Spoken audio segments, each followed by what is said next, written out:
idea de formarnos, de tener las armas, las herramientas, la fundamentación, siempre es importante, ¿sí? Siempre es importante para nosotros por cómo nos paramos ante el paciente, por cómo nos paramos ante otros profesionales, porque no solamente realizamos acciones y tareas mecánicas, sino que trabajamos con pacientes a conciencia, estudiamos, hacemos licenciaturas, hacemos posgrados, hacemos diplomaturas, hacemos máster, doctorados, o sea, el profesional se tiene que estar capacitando continuamente, ¿sí?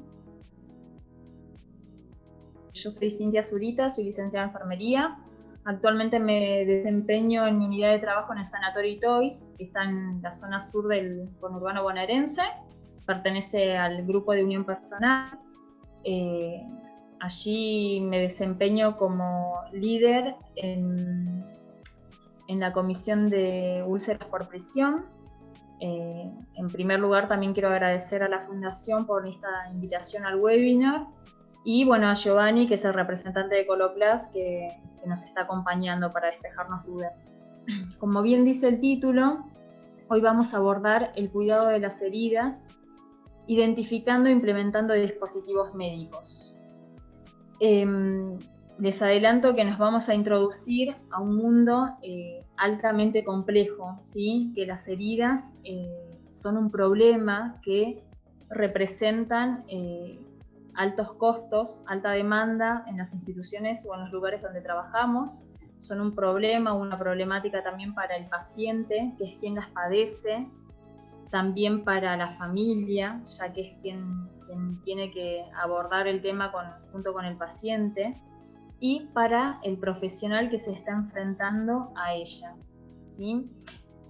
En primer lugar, lo que vamos a tener presente es que nosotros no vamos a estar frente a una herida, sino que vamos a estar frente a un paciente, a un individuo en toda su totalidad.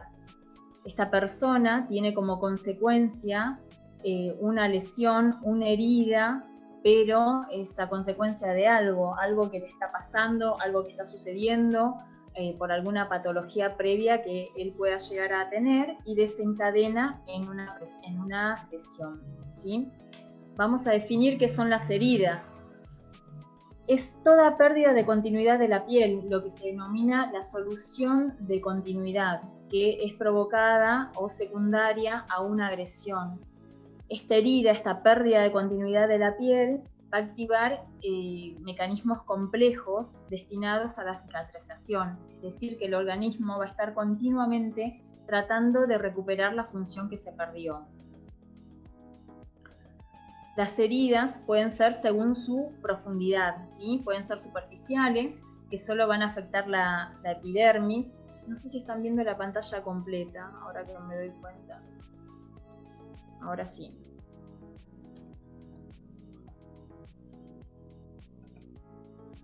Pueden ser, como les decía, superficiales, que van a abarcar la epidermis y generalmente no dejan cicatriz, de espesor parcial, que es donde se compromete o se afecta la epidermis, y dermis superficial, respetando los anexos, no llegan a los anexos. Al involucrar la membrana basal va a dejar cicatriz. Y espesor completo, que va a afectar epidermis, dermis e hipodermis, y la reparación va a dejar una cicatriz. Vamos a hablar o a introducir más que nada qué fases tiene la cicatrización.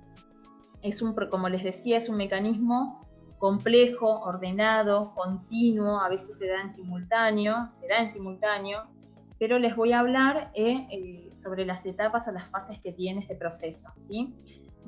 Acá tenemos la fase inflamatoria. La fase inflamatoria puede ser crónica y durar años.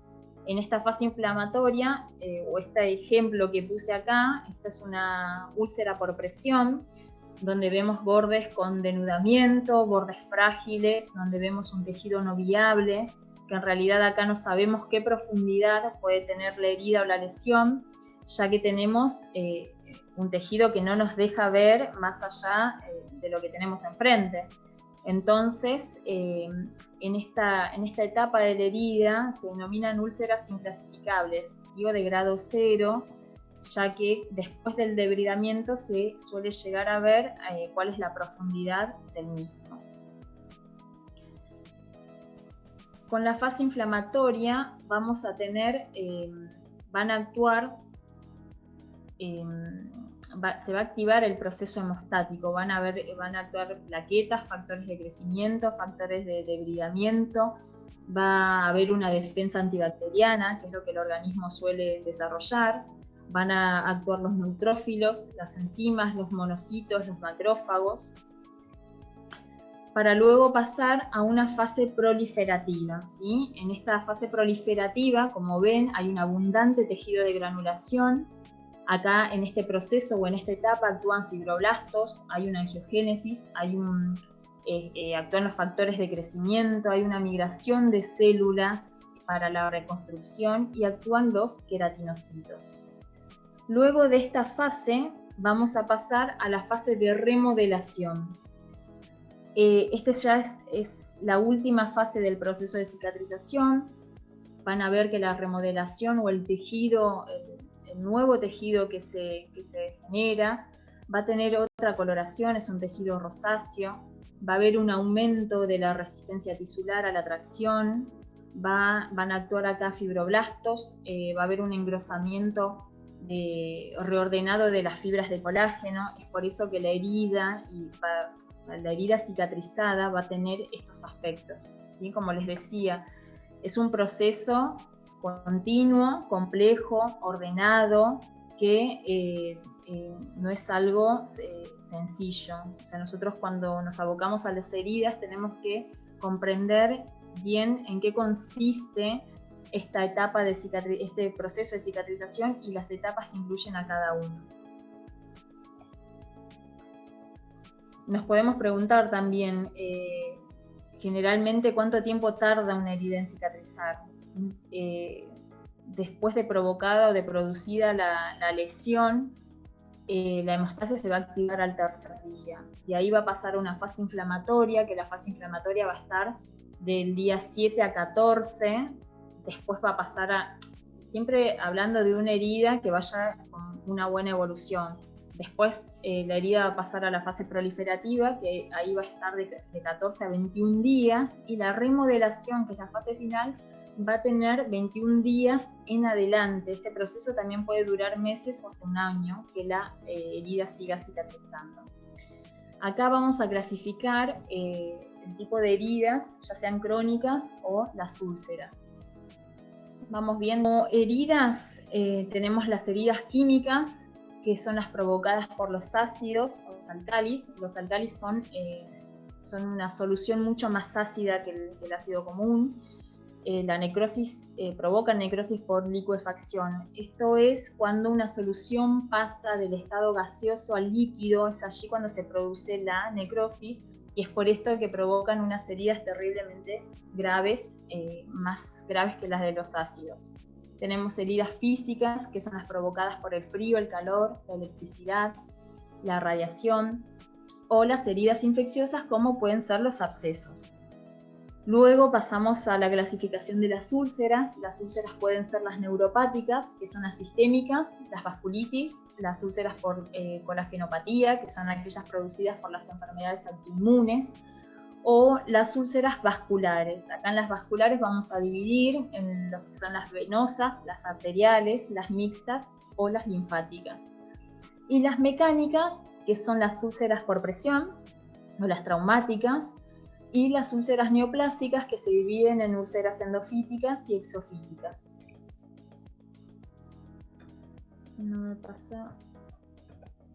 Acá estamos.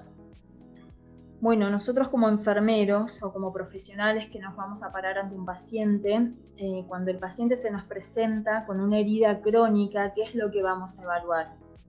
En primera instancia vamos a valorar integralmente al paciente. Vamos a ver cuáles son los factores que están afectando al proceso de cicatrización, las enfermedades de base, comorbilidades, si el paciente cumple el tratamiento que se le fue dado o brindado. Vamos a realizar un examen físico exhaustivo, cefalocaudal. Vamos a valorar el dolor. Importante saber qué nivel del dolor tiene el paciente, ya que el dolor nos va a determinar también qué tipo o qué etiología de la lesión es la que lleva el paciente. Vamos a realizar una valoración nutricional.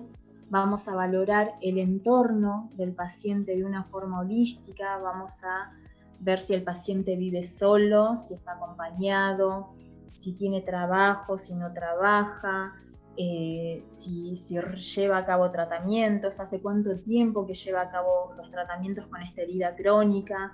Vamos a ver si el paciente tiene las condiciones económicas para poder llevar a cabo un tratamiento. Y vamos a valorar la causa que está afectando esta lesión. Vamos a también solicitar interconsultas con especialistas, laboratorios, estudios complementarios, antecedentes. ¿Por qué menciono todo esto? Porque nosotros como enfermeros no podemos solamente curar una lesión cuando se nos presenta. Primero tenemos que saber cuál es el origen de esa lesión. ¿Sí? Después, como les decía, ver todos estos antecedentes, realizar una entrevista exhaustiva al paciente, ver si el paciente lleva a cabo un tratamiento con un médico tratante, si la enfermería la lesión es vascular, a ver si él acudió a un vascular, si le dio un tratamiento, si tiene hecho Dopplers o no, si le pidieron laboratorios o no. Y por nuestra parte vamos a continuar valorando la piel y vamos a brindarle cuidados generales y locales. Para un tratamiento eficaz de los pacientes con heridas, el proceso diagnóstico, lo que nosotros vamos a diagnosticar, tiene que determinar la causa de la herida, cuál es la etiología.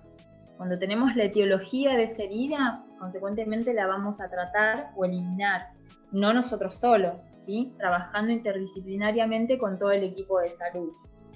Vamos a identificar toda enfermedad concomitante o complicación que contribuya a la herida o al retraso de la cicatrización, es decir, que con todo esto vamos a elaborar planes de cuidados, vamos a elaborar plan de tratamiento. Y por último, si el paciente se nos presenta, realizamos todo el examen exhaustivo, realizamos toda la entrevista, vemos los laboratorios que él nos haya traído, vemos los estudios y vamos a ver la herida. Ahí recién vamos a poder observar la herida. Cuando se nos presente la herida, cuando el paciente nos presente la herida, vamos a utilizar el acrónimo TIME, que es lo que es uno de los acrónimos que usamos en heridas, el acrónimo TIME. Y además de eso, cuando tenemos este paciente con esta lesión, ¿cuál va a ser qué es lo que vamos a usar en la primera limpieza que realicemos? En primera instancia, por excelencia, vamos a usar la solución fisiológica, ¿sí? No vamos a usar otra cosa, ni agua oxigenada, ni solución de povidona, ni alcohol, sino solución fisiológica. Y de ahí, bueno, utilizando el acrónimo TIME, vamos a saber o vamos a poder deducir si esta herida está colonizada, está contaminada, si tiene presencia o no de tejido no viable. La T, que es lo que vamos a... el tema del acrónimo TIME es también un tema muy complejo, es una clase, lo que les estoy brindando ahora son generalidades a modo de introducción para el curso, las 2 clases que se vienen, ¿sí? Así que sepan entender que son conceptos básicos los que les estoy brindando acá. Vamos a tener la T del control de tejido no viable. Como les decía, vamos a ver si el tejido que presenta es tejido de granulación, o si hay esfacelo, o si hay necrosis, o si hay fibrina. Vamos a tener que evaluar todo esto con la T del TIME. Con la I vamos a ver si hay inflamación o si hay infección. Y con la M, que es el control de la humedad, el control del exudado, es humedad, en realidad el medio ambiente húmedo. Acá lo que vamos a ver es qué tipo de exudado tenemos, si es alto, si es bajo, si tiene olor o no, presencia de qué es lo que hay en esa herida. Y la E es de estimulación de los bordes epiteliales. En herida también vamos a poder observar si los bordes que tenemos son irregulares o no, si hay denudamiento de la piel o no, si tenemos piel perilesional que está muy frágil, si los bordes están macerados con exceso de humedad o no. Así que bueno, como concepto básico, esto es lo que define el acrónimo TIME. Vamos a hablar sobre en el mercado existe una amplia gama de productos para el tratamiento de heridas. Nosotros acá, como lo tenemos a Giovanni, que es nuestro invitado, vamos a mostrar los productos que cuenta con la línea Coloplast, ¿sí? Acá tienen los... perdón, estoy leyendo una...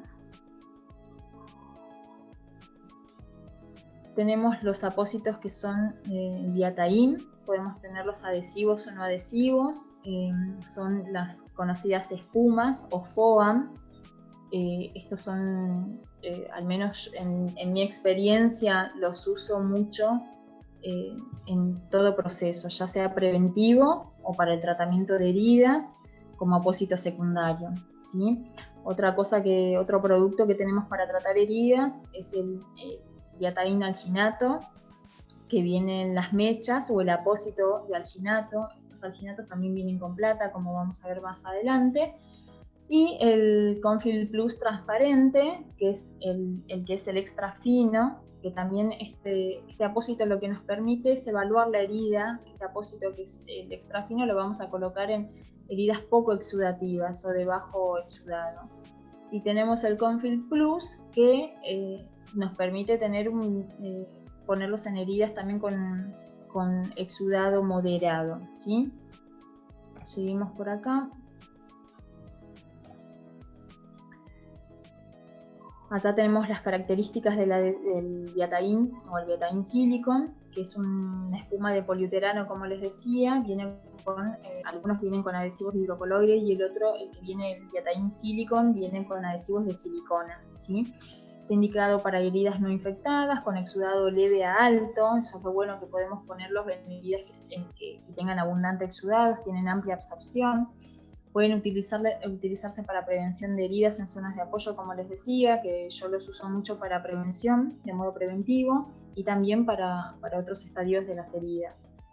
Y también tenemos, bueno, acá les dice que tienen la versión adhesiva y no adhesiva. Tenemos el Viataín AG también, que es el que viene con plata, que combina la curación de heridas con el ambiente húmedo y libera los iones de plata, ¿sí? La plata iónica está dispersa por todo el apósito y se libera continuamente dependiendo. El uso es hasta 7 días, pero si el apósito debe ser cambiado, puede durar menos por el exudado abundante, ¿sí? Se indican tratamientos de heridas exudativas con retraso en la cicatrización debido a la presencia de bacterias o cuando hay un riesgo de infección en esa herida. Acá, como les decía anteriormente, el alginato es un apósito de alginato de calcio de algas marinas. Está indicado para heridas con esfacelos, fibrinas, exudado. El exudado también puede ser de moderado a severo y para el relleno de cavidades. En contacto con el exudado de la herida, las fibras de alginato se inflaman, se hinchan y forman un gel. Es por eso que se pueden utilizar en las heridas cavitadas, que tienen muy buen funcionamiento. Acá están presentando también el alginato en forma de cinta, que también se puede usar en heridas cavitadas o lesiones profundas, y el apósito de alginato. El alginato también viene combinado con plata, ¿sí? Que contiene agente antibacteriano, que es eficaz ante el espectro de microorganismos. Hay una reducción del olor frente al efecto antibacteriano del apósito. Es una barrera eficaz ante la penetración de microorganismos y mantiene un ambiente húmedo, que es lo que nosotros queremos promover, que es la cura en ambiente húmedo para la curación de la herida, ¿sí? Y es fácil de extraer, no es que se quede adherido al lecho de la herida. Y acá los que les decía de los apósitos hidrocoloides, que tenemos el Confil Plus transparente, que como les decía hay un contacto visual de la piel en riesgo y de las heridas. Las podemos usar también de forma preventiva, previenen de la cizalla y de la fricción con los pacientes encamados o postrados con mucho tiempo. Y el Confil Plus, que también puede proteger y sanar heridas que tengan un exudado de bajo a medio. El purilón, otro producto que tenemos, o los hidrogeles, no solamente el purilón, hay otra gama de hidrogeles que lo que dan es una cicatrización más rápida mediante el desbridamiento, que el hidrogel es como lo dice el nombre, ¿no? Está compuesto casi en su 90% por agua, es un gel cohesivo, es viscoso, se usa para tratar heridas o úlceras por presión que tengan tejido necrótico o con necrosis húmeda. Se puede usar también en pie diabético, en úlceras vasculares, y tiene muy buenos resultados para el desbridamiento. Lo que tiene también es que al ser un producto de cura avanzada, no tenemos que estar cambiando el apósito todos los días, sino que lo podemos dejar 48, 72 horas, incluso hasta más días, lo que dure el apósito.